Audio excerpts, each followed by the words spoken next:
Hello, you're tuned into Interview Project Germany.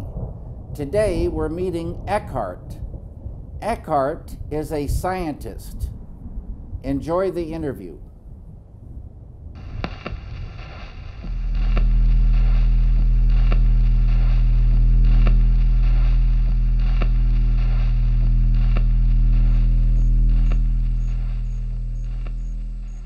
Wie alt du bist und wo du lebst. Ja, also ich bin der Eckhart. Ich bin jetzt 60 Jahre alt und ich lebe derzeit in Regensburg. Könnte sich mal verändern, werden wir sehen.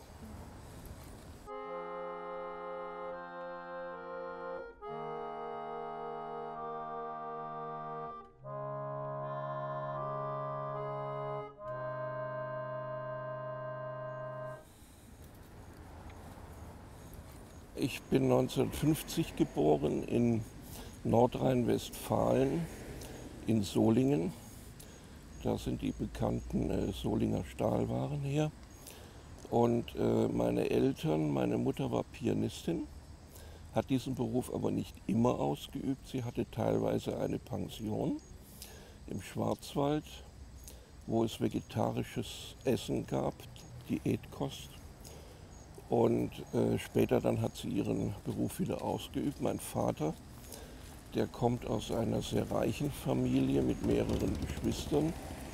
Und meine Eltern sind sehr oft umgezogen, also ein paar Mal umgezogen. Ich habe 8 verschiedene Schulen besucht und hatte also nie Freunde im Prinzip. Deshalb bin ich also lange Zeit immer ein Einzelgänger geblieben. Das hat also meine Persönlichkeit sehr geprägt. Und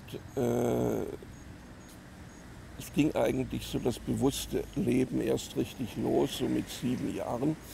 Da bin ich gerade ein halbes Jahr zur Schule gegangen in einer Stadt, eben in Solingen.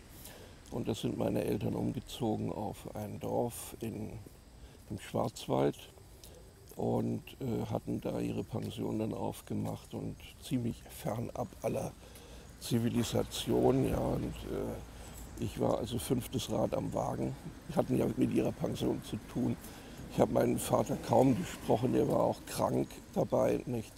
Meine Mutter, naja, die hat eigentlich alles gemacht, hat aber nie Zeit. Die ist um 6 aufgestanden, abends um 9 schlafen gegangen und also Gespräche oder was, die haben da nicht stattgefunden. Ja? Ich musste mich immer allein beschäftigen. Ja? Das hat aber dazu geführt,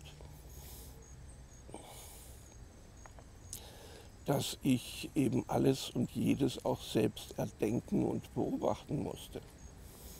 Und das hatte Folgen.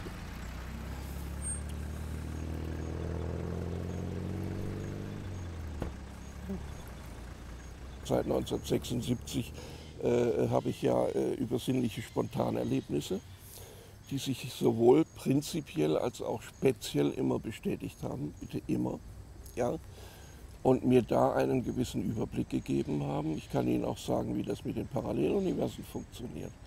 Ja, das ist genau dasselbe Prinzip wie bei den Handys. Jedes Handy baut, wenn es ausstrahlt, ein riesen Energiefeld auf. Ja? Jetzt sind aber viele solcher Energiefelder da. Was machen die denn? Laufen die aneinander vorbei oder was machen die? Die durchdringen sich gegenseitig. So, das ohne sich zu behindern.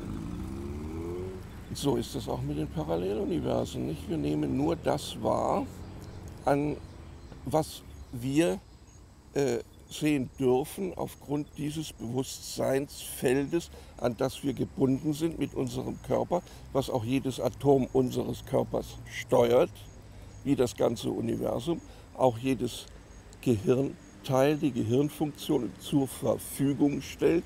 Jetzt kommt daraus an, was wir daraus machen.